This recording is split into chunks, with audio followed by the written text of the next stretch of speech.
मनीष गर्ग। खबर नई दिल्ली। केंद्रीय मंत्री शिवराज सिंह चौहान ने ऑपरेशन सिंदूर पर प्रतिक्रिया दी है।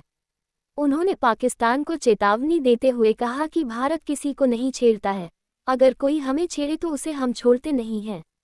ऑपरेशन सिंदूर पर केंद्रीय मंत्री शिवराज सिंह चौहान ने कहा, हम सबका कल्याण चाहते हैं और इसलिए हम किसी को छेड़ते नहीं हैं, लेकिन ये भी स्पष्ट है कि कोई हमें छेड़ता है तो उसे हम नहीं छोड़ते। यह अद्भुत देश है, एक साथ कई मोर्चों पर काम चल रहा है। भारत अब दुनिया की चौथी बड़ी अर्थव्यवस्था बन गया है। केंद्रीय कृषि मंत्री ने नई दिल्ली स्थित पूसा में आयोजित कृषि आधारित राष्ट्रीय सम्मेलन को संबोधित करते हुए भारत के आतंकवाद विरोधी अभियान का जिक्र किया। उन्होंने कहा, एक तरफ IPL भी चल रहा है तो दूसरी तरफ आतंकवादियों के सफाई का महाअभियान चल रहा है। हमारी बेटियों की इज्जत को तार तार करने वालों का सफाया हो चुका है। इन आतंकवादियों और उनके ठिकानों, उन्हें समर्थन देने वालों का सफाया हो चुका है। पीएम मोदी के नेतृत्व में हमारा यही संकल्प है कि आतंकवादियों को जड़ से मिटाकर ही सांस लेंगे। केंद्रीय मंत्री शिवराज सिंह चौहान ने कहा, विकास कोई साधारण कार्य नहीं है, ये वास्तव में असाधारण है। हालांकि मैं इस क्षेत्र में परियोजनाओं और विकास के बारे में अभी विस्तार से नहीं बताऊंगा, लेकिन मैं इतना कहूंगा कि हमारा देश, भारत, 5000 वर्षों से अधिक पुराने ज्ञात इतिहास वाला एक प्राचीन और महान राष्ट्र है। 6-7 मई की दरमियानी रात को भारतीय सेना ने पहलगाम हमले के जवाब में ऑपरेशन सिंदूर चलाया था। भारतीय सेना ने पाकिस्तान स्थित 9 आतंकवादी ठिकानों को तबाह कर दिया। पाकिस्तान के inter service public relation (ISPR) के प्रमुख जनरल अहमद शरीफ चौधरी ने बताया कि इन हवाई हमलों में कम से कम 26 लोगों की मौत हुई और 46 घायल हुए हैं। ये हमले POK और पंजाब प्रांत के उन इलाकों में हुए जहां भारत के अनुसार आतंकियों के ठिकाने थे। इस स्थिति को देखते हुए पाकिस्तान में रेड अलर्ट जारी कर दिया गया है। सभी सरकारी अस्पतालों को तैयार रहने को कहा गया है। देश की हवाई सीमाएं 24 से 36 घंटे के लिए बंद कर दी गई हैं। इस्लामाबाद और पंजाब के सभी स्कूल कॉलेज बंद कर दिए गए हैं और सुरक्षा बलों को सतर्क कर दिया गया है। अलग अलग राज्यों से यहां इस खरीफ कॉन्फ्रेंस में भाग लेने आए कृषि मंत्री, हरियाणा के कृषि मंत्री श्री श्याम सिंह राणा जी, पुडुचेरी के कृषि मंत्री श्री C.D. जोकोजोमर जी, पंजाब के कृषि मंत्री सरदार गुरमीत सिंह जी, सिक्किम के कृषि मंत्री श्री पूरन कुमार गुरुंगा जी, मिजोरम के कृषि मंत्री श्री PC बनलाल सताल जी,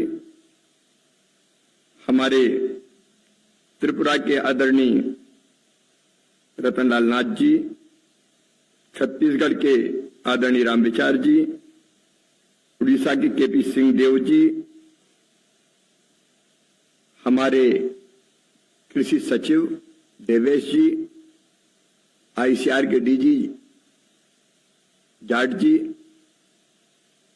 अलग अलग राज्यों के आए हुए यहां सभी अधिकारीगण, हवाई उड़ानों के कारण कुछ मित्र नहीं आ पाए जिन्होंने मुझे सूचना भेजी है, लेकिन वर्चुअल हमारे कुछ कृषि मंत्री जुड़ने वाले हैं। ऐसे वर्चुअल जुड़े हुए सभी साथीगण और उपस्थित सभी यहां अधिकारी मित्रों, सबसे पहले मैं आप सबका इस खरीफ की कॉन्फ्रेंस में हृदय से स्वागत करता हूं, अभिनंदन करता हूं। आप जो मंच पर बैठे हैं या नीचे बैठे हैं, वो साधारण नहीं असाधारण है। इसलिए एक बड़ी जवाबदारी हमारे ऊपर है, एक बड़ी जिम्मेदारी हमारे कंधों पर है, और वो जवाबदारी है भारत की 145 करोड़ जनता की खाद्य सुरक्षा सुनिश्चित करना, आम जन के पेट के लिए पर्याप्त खाद्यान्न, फल और सब्जियों की उपलब्धता। ये काम कोई साधारण काम नहीं है, सचमुच में असाधारण है। आज जो प्रगति और विकास हुआ है इस क्षेत्र में, उस पर मैं पहले विस्तार से बात नहीं करूंगा, लेकिन हमारा देश अद्भुत है, अत्यंत प्राचीन और महान राष्ट्र भारत। 5000 साल से ज्यादा ज्ञात इतिहास हमारा। अब भारत की अपनी सोच है। भारत केवल भारत के लिए नहीं है। हजारों साल पहले हमारे ऋषियों ने कहा, आत्मवत सर्वभूतेषु, सबको अपने जैसा मानो। ये भारत है जिसने सारी दुनिया को एक परिवार माना। अयम निजम परो वेत्ति गणना विचेत साम उदार चरिता नाम तो वसुदैव कुटुंबकम। ये धरती वो धरती जिसने उद्घोष किया, प्राणियों में सद्भावना हो और विश्व का कल्याण हो। ये धरती वो धरती है जिसने आज नहीं हजारों साल पहले कहा, सर्वे भवन्तु सुखिनः सर्वे सन्तु निरामया सर्वे भद्राणि पश्यन्तु मां कश्चित् दुर्भाग भवेत्। सब सुखी हो, सब निरोग हो, सबका मंगल हो, सबका कल्याण हो। सारी दुनिया हमारे लिए एक परिवार है। हम सबका कल्याण चाहते हैं। हम किसी को छेड़ते नहीं है, लेकिन यह भी स्पष्ट है, अगर कोई हमें छेड़ता है तो उसे हम छोड़ते नहीं है। यह अद्भुत देश है।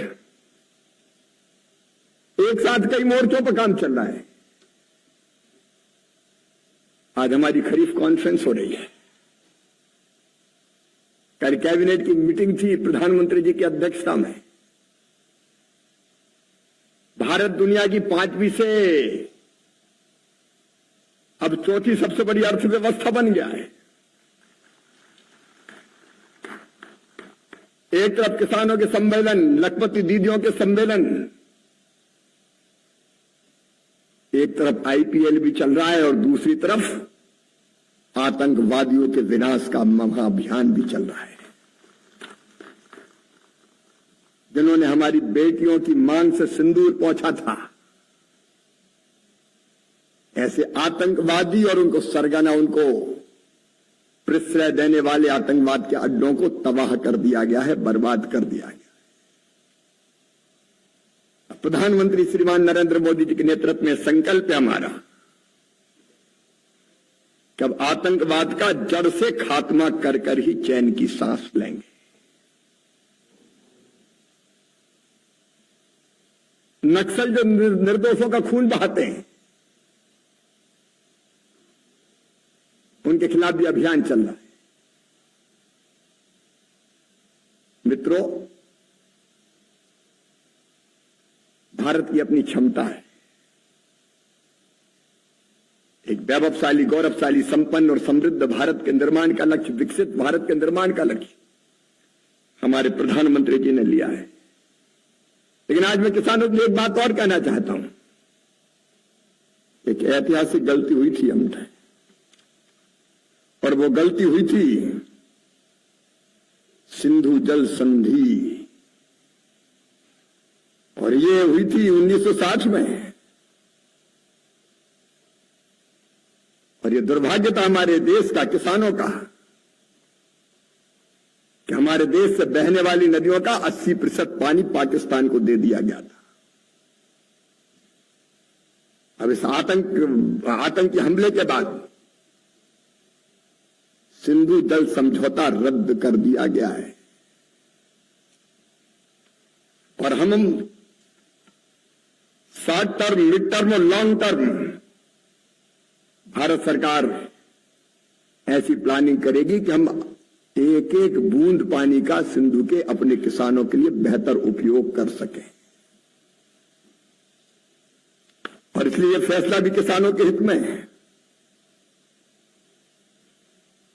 संधि पर रोक या संशोधन से भारत के पंजाब, हरियाणा, राजस्थान, जम्मू कश्मीर, लद्दाख, हिमाचल प्रदेश, इनके किसानों के लिए सिंचाई का अधिक पानी मिल सकेगा।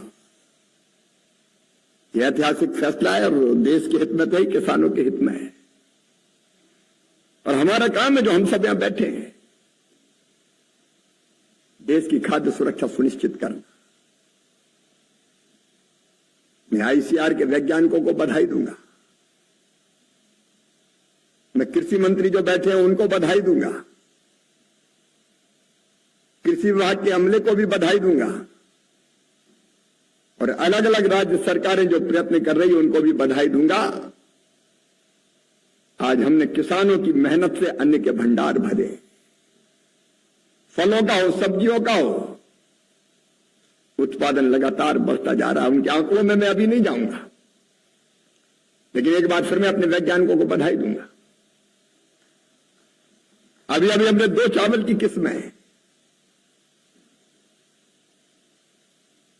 जिनमें उत्पादन बढ़ेगा, एक में 20% और एक में 30%। 20 दिन पहले फसल पक के तैयार हो जाएगी। जल्दी फसल पक के तैयार होगी तो पानी भी बचेगा, पानी बचेगा, समय कम लगेगा, उत्पादन बढ़ेगा, तो नई फसल के लिए भी, किसान के लिए और समय मिल जाएगा और पानी भी बचेगा और मीथेन गैस का उत्सर्जन भी कम होगा। जल्दी ये किस्में किसानों को उपलब्ध कराई जाएगी। ऐसे एक नहीं, अनेकों फसलों पर पिछले साल ही, बल्कि 2014 के बाद 2900 नई किस्मों का विकास हमारे वैज्ञानिकों ने किया है। मैं एक बार फिर अपने वैज्ञानिकों का स्वागत करता हूं, उनका अभिनंदन करता हूं। मित्रों, हम सबका काम है। देखिए, ये खरीफ कॉन्फ्रेंस कोई कर्मकांड नहीं है। अभी तक मुझे लगता था कि पूरी गंभीरता से जैसी होनी चाहिए वैसी नहीं होती।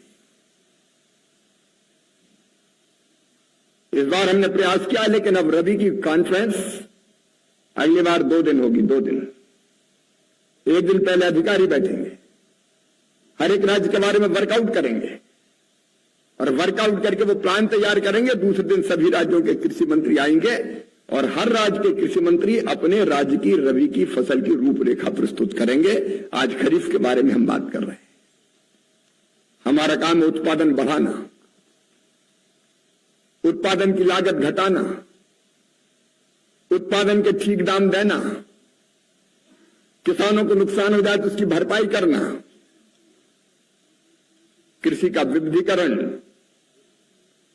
फलों की खेती, फूलों की खेती, सब्जियों की खेती, औषधि खेती, दलहन की खेती, तिलहन की खेती।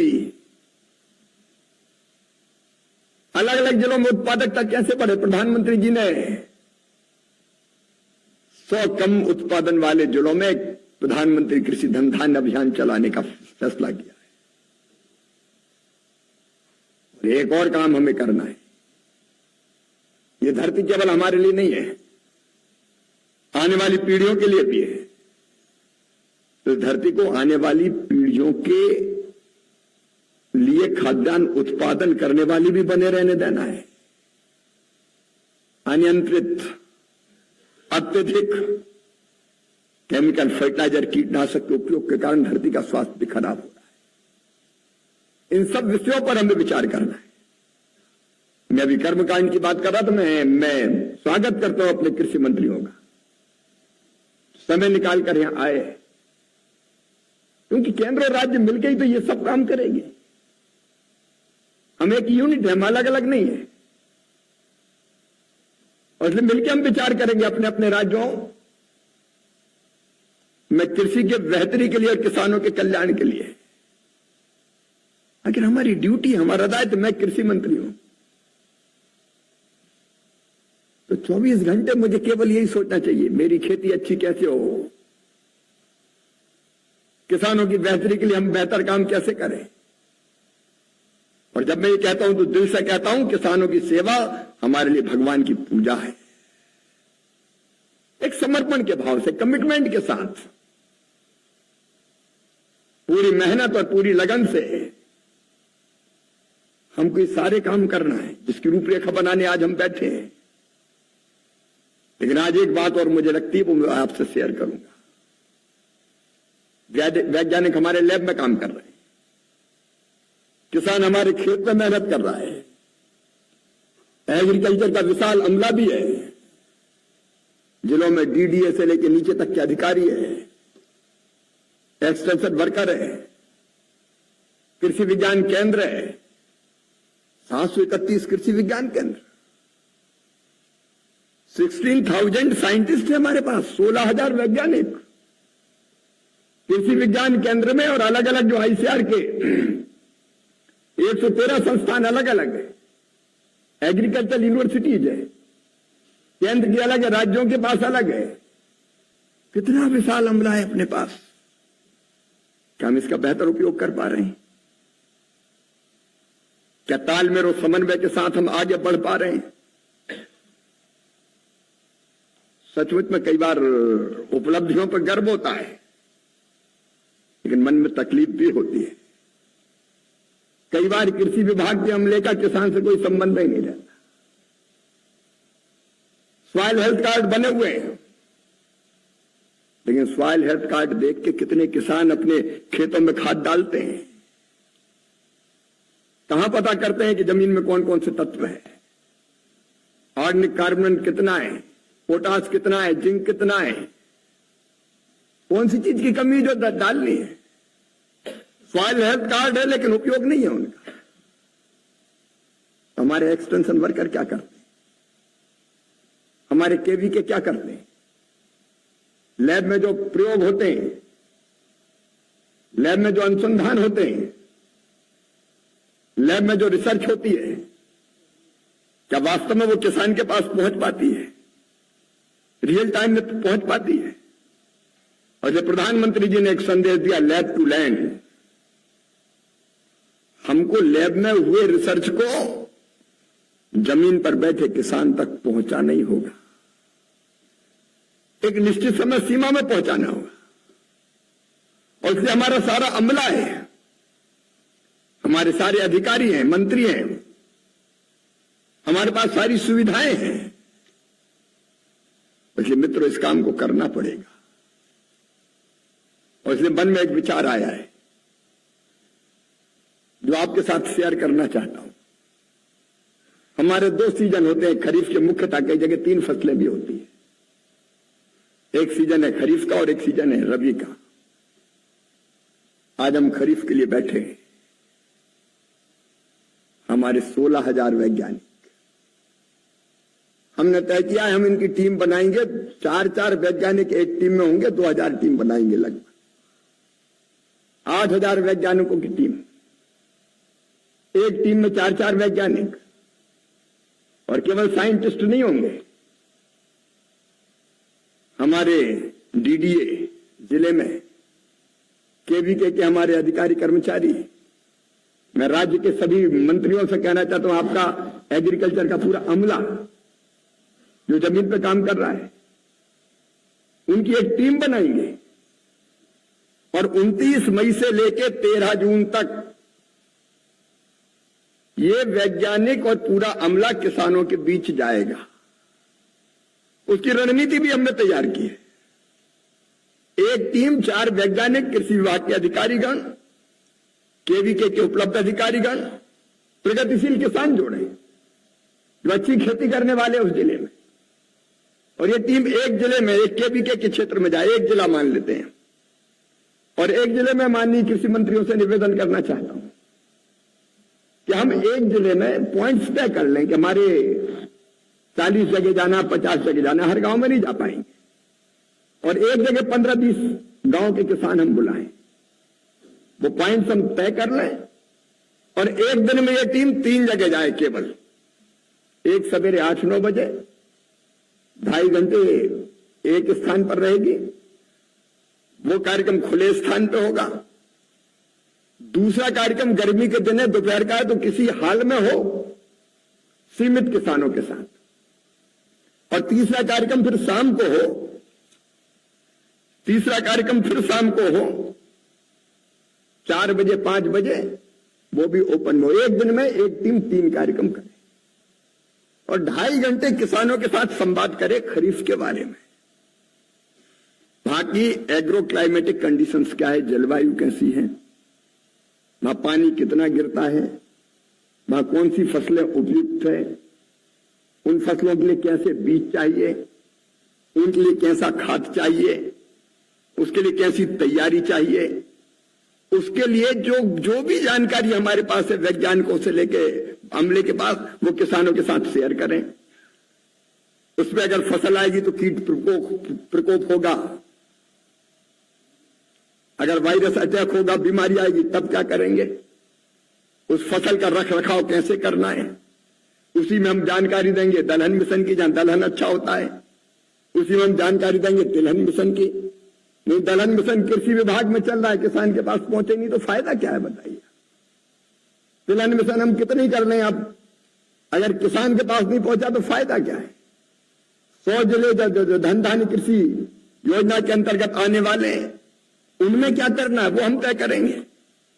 प्राकृतिक खेती कहां हो सकती है, कितने किसान तैयार है, उनको प्राकृतिक खेती का प्रशिक्षण हम देंगे, प्राकृतिक खेती की तैयारी कैसे करें। और इसके अलावा जो हमारी योजनाएं हैं, अगर किसान सम्मान निधि का लाभ किसी को नहीं मिला तो तत्काल लाभ कैसे, KYC नहीं हुआ, और कोई काम रह गया, आधार सीडिंग नहीं हुआ तो तत्काल करा के उसका लाभ देना। प्रधानमंत्री मानधन योजना से जोड़ने का काम रह गया वो करना। अलग अलग चीजें हम कर सकते हैं। इस अमले का उपयोग किसान की सेवा में उनको एजुकेट करने के लिए हो, और इसलिए ये सोचा है कि साल में 2 बार निकलेंगे, एक बार खरीफ की फसल में और एक बार रबी की फसल में। रबी की फसल के लिए अक्टूबर में निकले, खरीफ में थोड़ी देर हुई है लेकिन अभी हम तैयारी करके और मई में 29 मई को निकल जाएंगे। मैं समझता हूं कृषि मंत्री सब सहमत होंगे। लीड आपको करना है, अमला आपको स्टेट का पूरा लगाना पड़ेगा, साइंटिस्ट हैं जितने सब झोंक देंगे, और मैं खुद भी घूमूंगा पूरे समय, अलग अलग कार्यक्रम में पूरे देश में। आप भी अपना समय निकाल के अपने राज्य में जाएं। कृषि विभाग के अफसरों की भी जवाबदारी है, राज्य के और केंद्र के, वो भी घूमें। देखिए, जब तक हम सब मिलकर एक दिशा में नहीं चलेंगे, एक दिशा में काम नहीं करेंगे, तब तक वांछित परिणाम नहीं आएंगे। अनंत संभावनाएं और अद्भुत क्षमता है हमारी कृषि में, हमारे किसानों में। इसलिए मित्रों, आइए आज खरीफ कॉन्फ्रेंस को केवल कर्मकांड ना रहने दें। ये करना है खरीफ कॉन्फ्रेंस, साल में एजेंडा पूरा करना है तो करो और फिर बाद में छुट्टी पाओ, उस तक सीमित नहीं रखें इसको।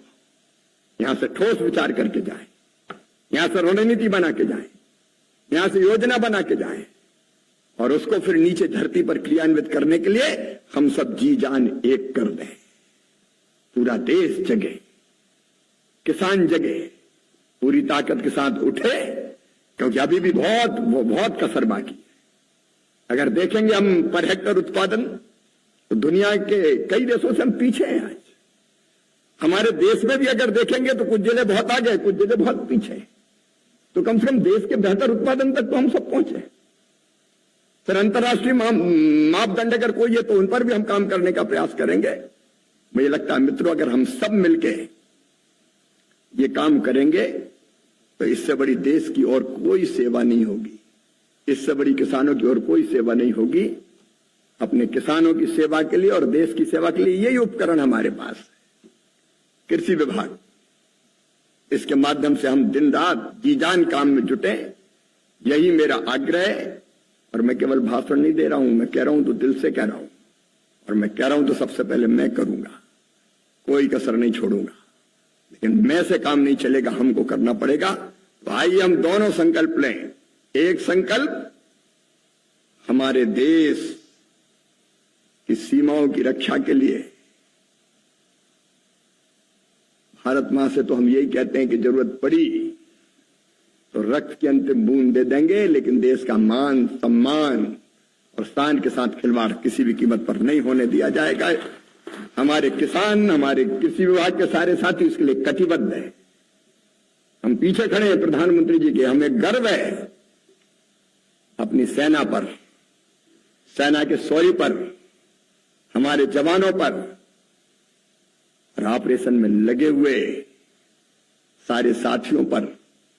ऑपरेशन सिंदूर यह संदेश है कि भारत की तरफ किसी को आंख उठा के नहीं देखने दिया जाएगा, लेकिन दूसरी तरफ हम जिएंगे अपने देश के लिए, कृषि विभाग में बेहतर काम करके हम हमारे देश की खाद्य सुरक्षा सुनिश्चित करेंगे और देश को आगे बढ़ाएंगे। एक बार मेरे साथ भारत माता की जय बोल के हम इसी संकल्प को प्रकट करेंगे। मैं जानता हूं कि अधिकारी थोड़ा जय भी धीरे से बोलते हैं, पढ़े लिखे लोग जरा ज्यादा समझदार हो जाते हैं, लेकिन देश हमारा है, भारत मां हमारी है, हम भावनात्मक रूप से जुड़े हुए हैं। इसलिए देश के लिए भी जरूरत पड़ी तो सर्वस्व न्यौछावर करेंगे और खेती के लिए हम अपना सर्वश्रेष्ठ अपने देश को देने का प्रयत्न करेंगे, उसमें कोई कसर नहीं छोड़ेंगे। मेरे साथ उठाइए दोनों हाथ और दोनों मुट्ठी बांध के भारत माता की जय बोल के संकल्प लीजिए। बोलिए भारत माता की